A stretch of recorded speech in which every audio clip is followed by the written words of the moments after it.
Welcome to Secrets of the Art Business podcast. Practical tools, insightful conversation for the curious art professionals. I'm Daniela Duppen, your host for Season 1. I'm the founder of the Blonde Art Dealer blog and also an art professional for the past 15 years.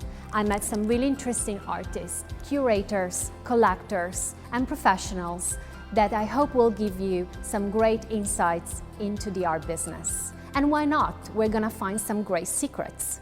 So join us for the conversation and for this incredible journey.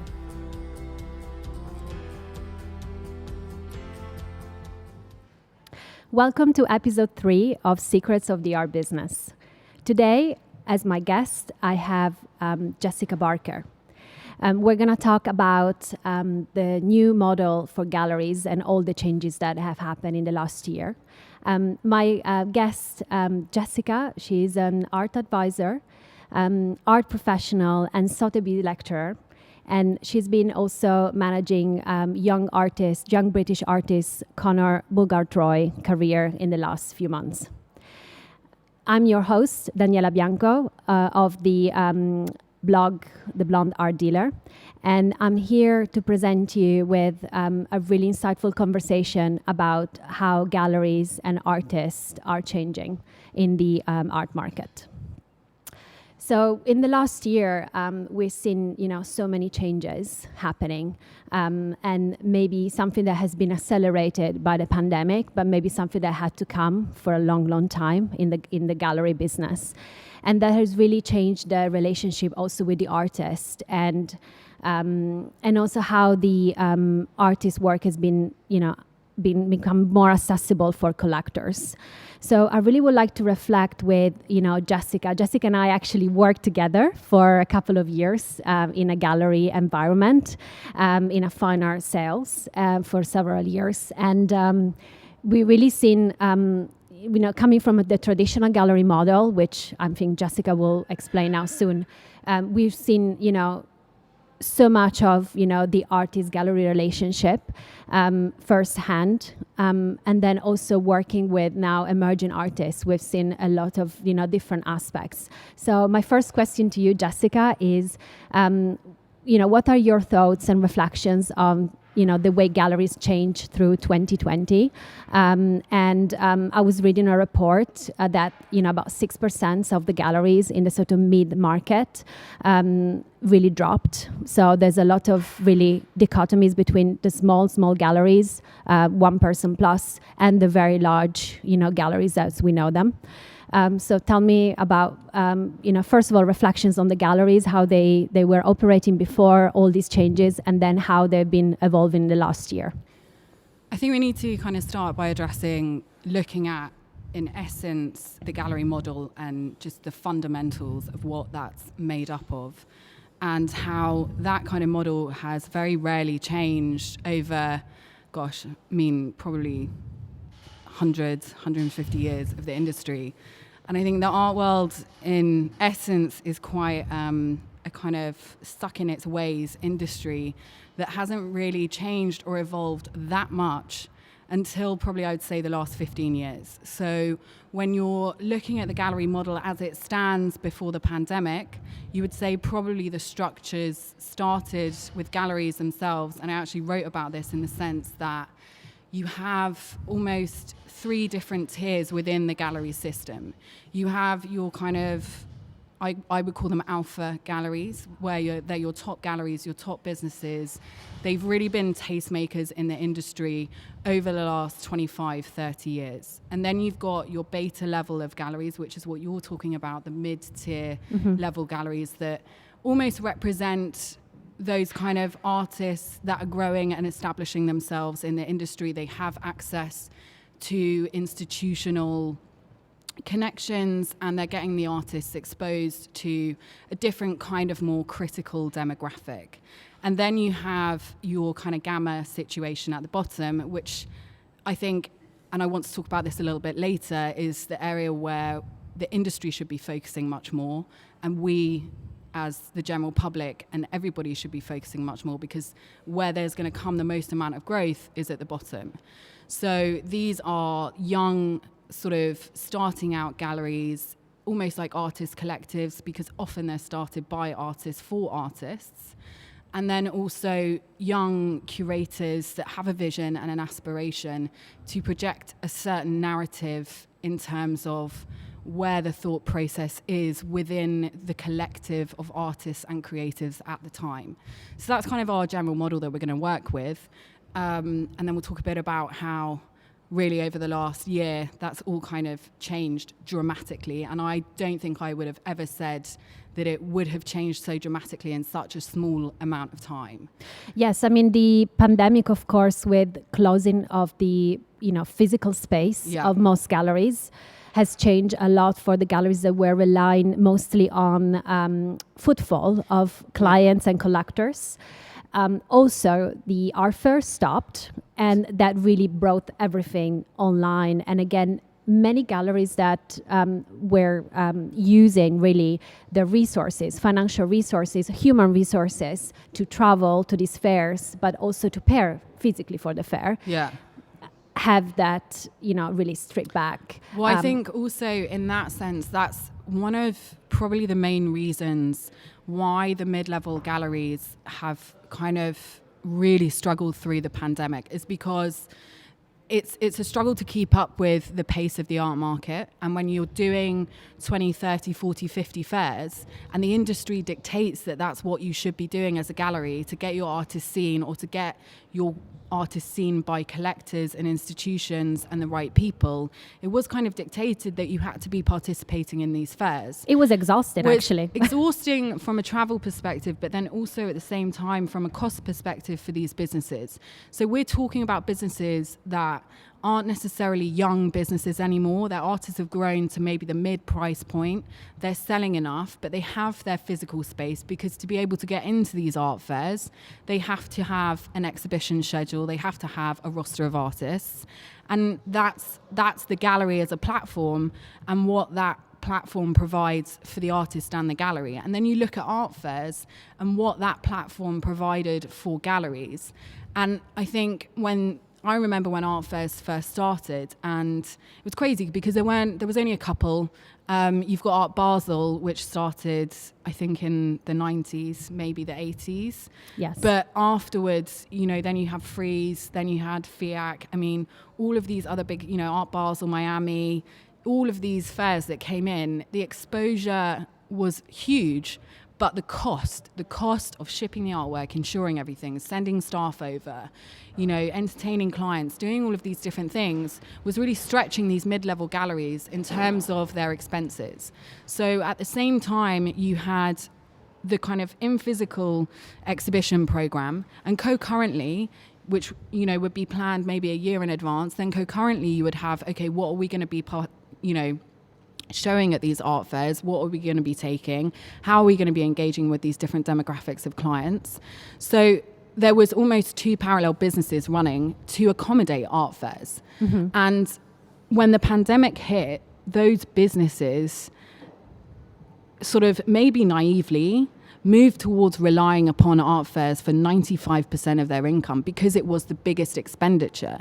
So they would maybe have quite a small exhibition program, but worked more on getting works and artists to those art fairs. So that's why there's been a decrease in that mid-level, is because the over-expansion and over-reliance on platforms and vehicles like art fairs that have become, in the last, I would say, 10 years, more a kind of social sort of outreach for different communities. And a lot of people were questioning the validity of actually being in the art fairs. And also the pressure on artists to create, artworks specifically for an art fair. Yeah. And the pressure to create new exciting works so that the gallery could present the new piece at this specific fair. So I think there's also the gallery program, the whole structure of that business has completely changed, of course. And maybe what we're going to talk about now is how galleries have moved everything online in the last year. And they made, at the beginning, a lot of use of the technology of the online viewing rooms, which is not a new technology, it's something that always existed. And few galleries really use that as a way to amplify their exhibition space. But I know you're not a big fan of them. I can see it from your expressions that you're not a great fan of it, because of course, again, it was new at the beginning. Everything moved online, but then everyone became tired of it because there was so much. I think we have a habit in our industry of just overdoing something, overexposing it, over-consuming it, to a point where it becomes numb, and it becomes like, when you live in the mountains, the first couple of weeks, it's really amazing because you walk outside and you have this view of the mountains and it's beautiful every day. And then, after time, it becomes this kind of view that's almost like wallpaper because you get used to it. We all need change and evolution, and I think the industry hasn't really been quick enough to change. And my biggest issue with that in terms of technology and embracing technology is it's something that should have happened 15 years ago. We should have been, as an industry, investing slowly in technology so that when something like this did happen, or, a need to move, or a kind of, it was almost inevitable that some part of the industry was going to have to move online at some point, because that is where the whole world is moving. Mm-hmm. Every industry is moving in that way. So it's how to recreate and take that physical asset and provide the right kind of platform. So galleries, in essence, they are the ideal of representing and presenting the artist, but it's about what platforms they're using. And so the investment into technology has never really been there to begin with. And I say that, and I'm going to just explain a little bit why. And it's not just galleries as a platform, it's across the board. So auction houses are applicable to this, because we need to understand that the internet started, as we know it, in 1990. And then in 95, eBay started as a fully functioning auctioning website that auctioned physical products. Now, it took the art industry until 2002 to do its very first online bid or online sort of transaction. And that was by Sotheby's, and they took their first online bid in partnership with eBay. So just to give you an understanding of how slow we are on the uptake, it's and for me, I always kind of said the resolution for the art fairs is to go towards virtual reality and creating a virtual world for people to move around in. Same for the gallery space. That was what I was looking for. Mm-hmm. I was like, how are they going to innovate this virtual experience? And instead what I got was a glorified web page that, don't get me wrong, great design, but it's what happened was people took that model and just used it over and over again. So one person did something and then every gallery copied it, but maybe changed it a little bit slightly. It's about the content, and the content wasn't interactive enough. And people are thinking with blinkers on, and it's almost like a blockage of what's inevitably coming. So these OVRs, I get almost travel sick watching them. They kind of make me nauseous, because when you move through them, there's so much going on in so many different areas. And then you've got the OVRs, and what is the OVR? It is a glorified website. There's nothing else to it. It's all the information that you would put on an exhibitions page of a website, but you're just changing the link and making it a very special online viewing room. Yeah, and that change also sometimes the way artists sees it, because of course they think, oh, my work will be in this online viewing room, so then I need to change maybe the way that my artwork is presented or is viewed by a potential collector or even the public. And so there's been a lot of discussions about it, and how that will look online, really, which is a whole really dangerous, I think, thing to talk about. I agree, because an artist changing their creative flow and their creative insight purely for online viewing is never, if you're a painter, you're a painter, you're not a digital artist. But there is a way that you can evolve your artwork that you've painted into digital art, and to create something that is also acceptable for a new digital age. And this is something that I've been working on. We can talk about that a little bit later. And what I really found interesting is a lot of initiatives that came out of the pandemic last year. And especially, we want to reflect on the fact that in March, around this time, 2020, Matthew Burrows started the initiative called the Artist Support Pledge. And so really, they took, the artists are in control because they could post their artworks up to £200 on their Instagram, and they would support other artists once they reach up, about £1,000 in sales. They would then pledge £200 to buy another artist's work. And they're also engaging with new collectors that maybe were a bit scared, or they thought that these artists had only really unreachable, prices, or maybe they had the barrier of a gallery, in between, and they could reach directly to artists, send them a DM on Instagram, and collect their work at a very affordable level, and then for artists to support other artists and create this circle of giving back, and then artists would then create a portion of that would go to a charity of their choice. So it's all really a really great circle that really started a new sort of movement that now is huge. And also other artists that started maybe selling a bit more or relating more on their Instagram page with collectors. And I think maybe I wanted to hear what you think about that. I think it comes back to what we were discussing before, is about the harnessing of different platforms. And social media is a platform that you cannot ignore as a creative. It is a visual entity for exposure to different demographics that's very targeted. So Instagram is incredible for that. It's a great platform for artists to expose and share their work in a different way, alongside their gallerists, but also artists that don't have galleries, that have a voice and want to share it and want to reach new and exciting and interesting people that have different ideas about their work.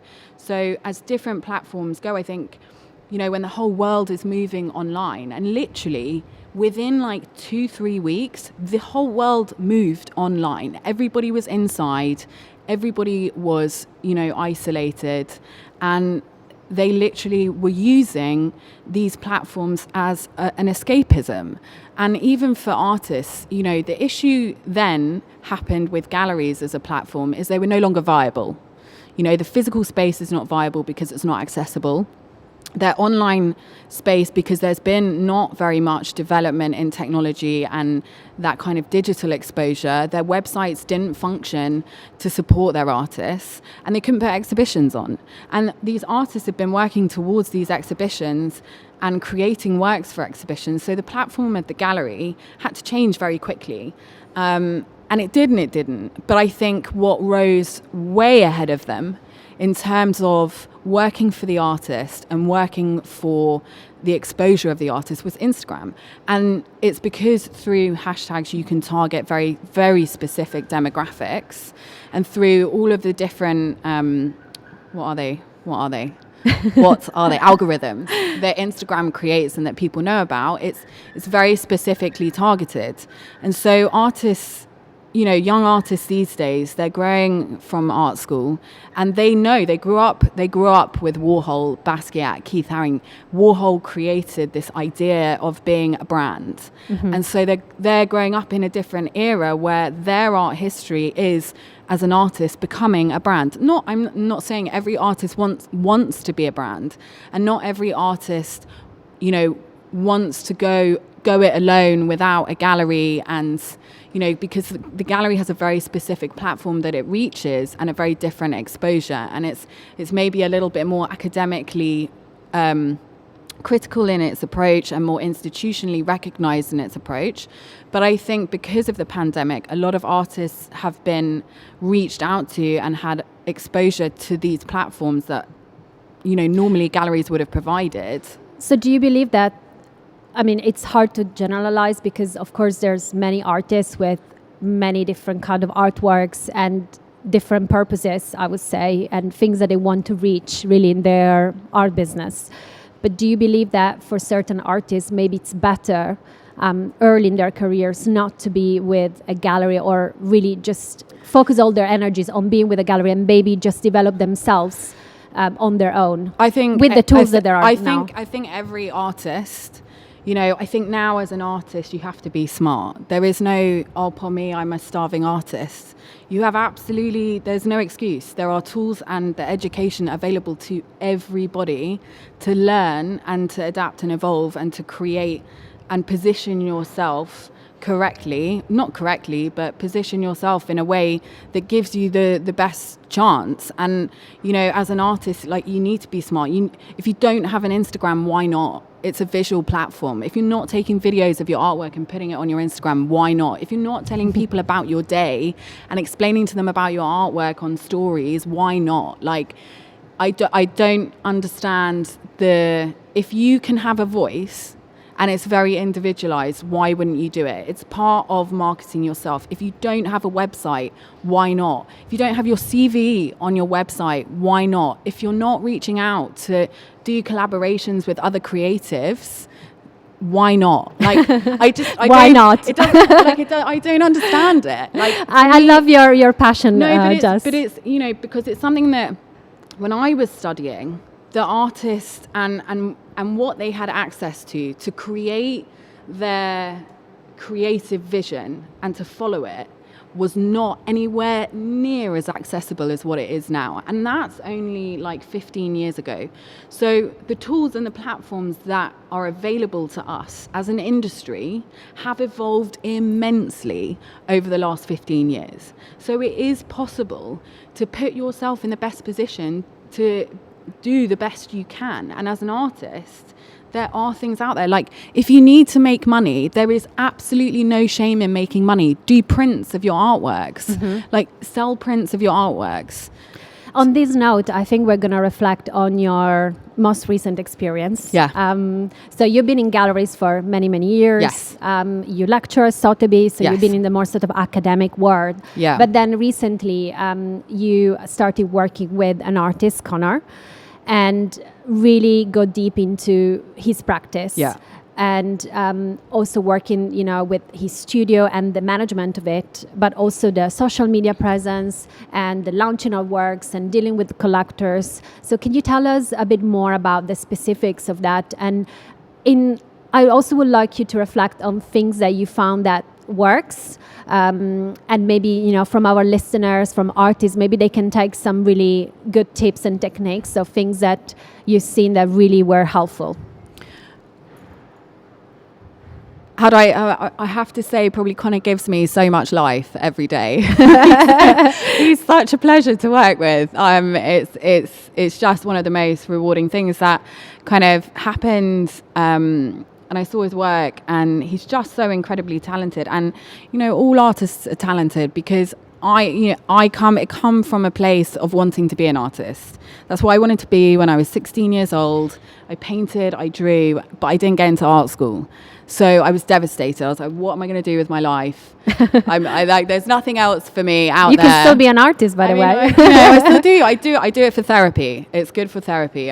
But I understand that when an artist creates an artwork, it is like giving away a part of your soul. And when I see his work, his vision, the character, the narrative that he plays with, and the history behind each and every painting that he creates is so kind of witty and charming, but naive at the same time. He's got this kind of constructed naivety to his work that is beautiful.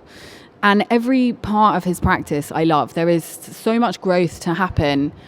He already creates incredible paintings, but the growth for him is going to be amazing. And I can just see that in him. But when he creates every day, and we speak every day, he's like my new relationship, and his girlfriend, who I know is an old friend of mine, fiance. I'm not sure she likes our daily interaction so much, but it's pretty much daily. But it's something that, you know, I really, really enjoy. And what it's been is actually a kind of all-encompassing of every part of my experience in the industry. So when I was very young, I worked in art PR, and then I moved on to managing a young gallery working with younger artists.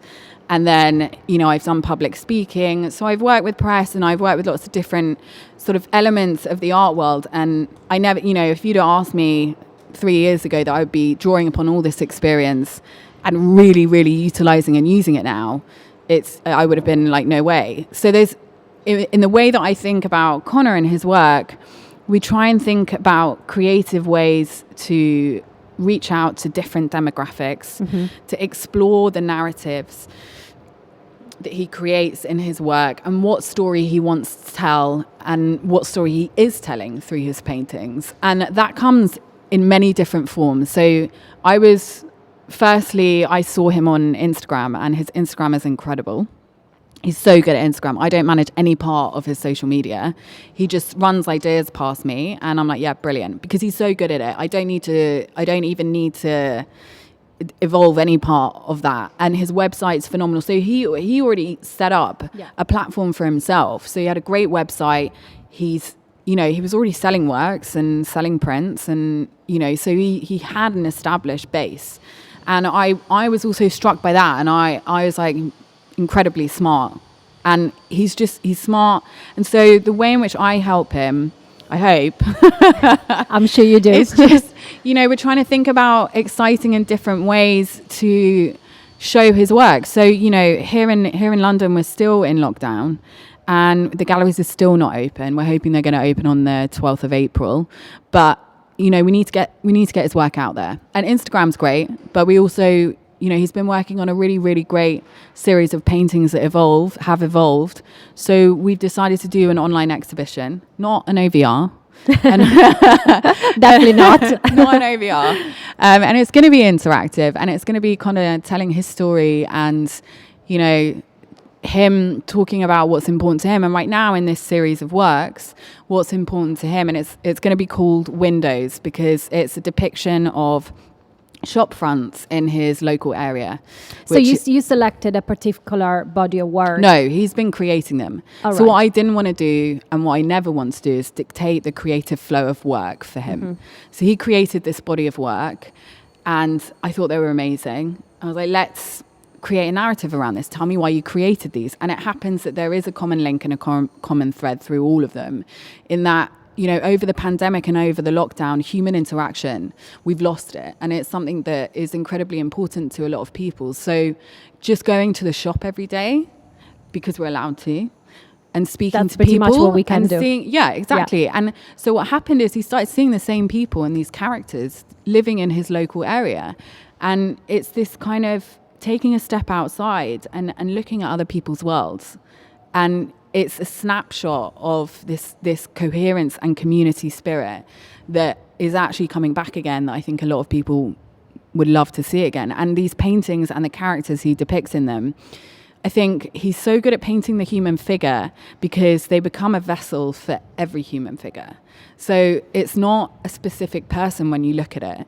What it becomes is a representation of you or me. And I don't see the person in it. I see something different. So what we're going to do is we're going to launch this series of paintings online with a very interactive and fun situation. And then on the side of it, I think everybody knows that NFTs, and you spoke about it in your last podcast a little bit. Yes, we touched on that. NFTs have kind of exploded in our industry, and I think all of the galleries that have been running are like, oh my god, shit, what do we do? Yes, and also what is it how can we just have a fast course on NFT? Basically. So I think NFT is having a moment because it is a platform that has not just arisen, but it's really taken hold in the last week or two.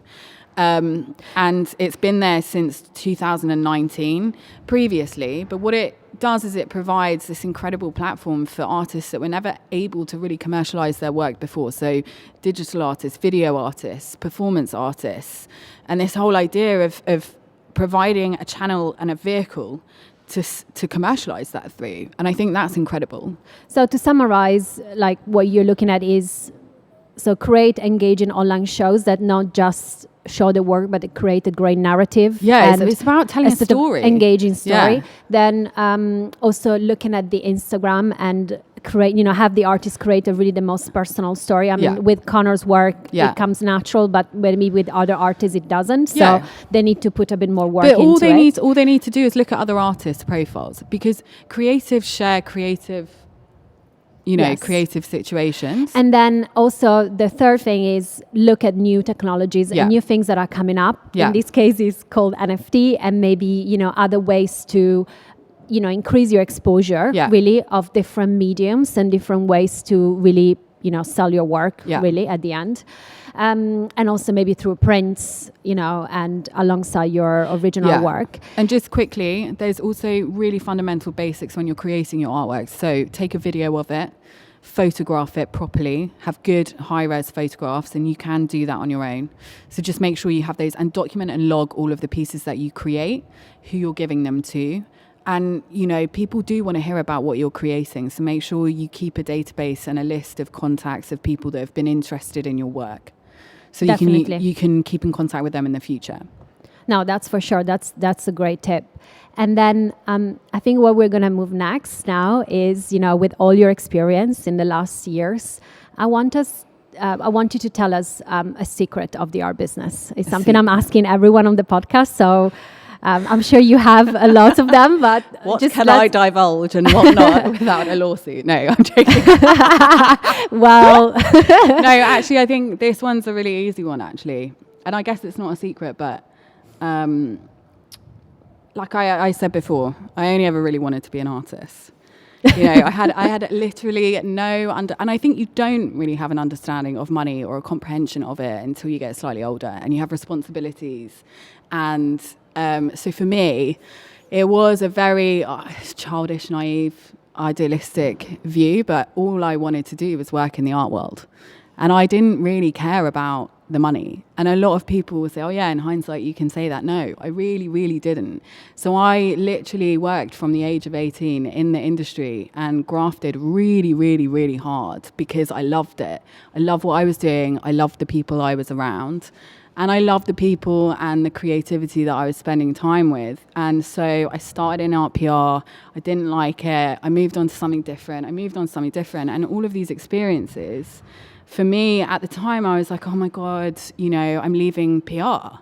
Like, is this the worst decision in the world? And you have to take risks, forget about everything else, and really, really do what you're passionate about. And I know everyone says, yeah, do what you're passionate about. Yeah, it's really easy.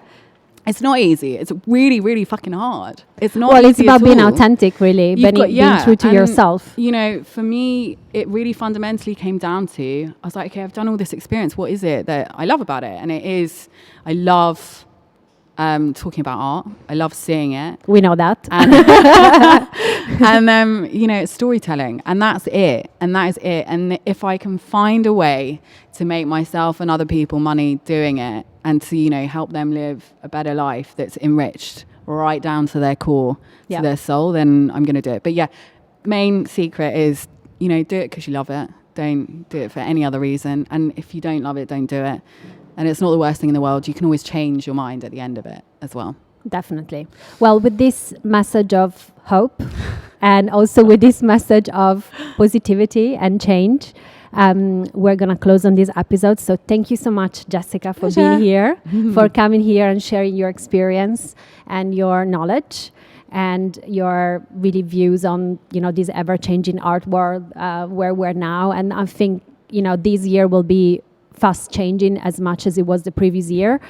I hope with less restrictions, with maybe a bit more freedom for everyone.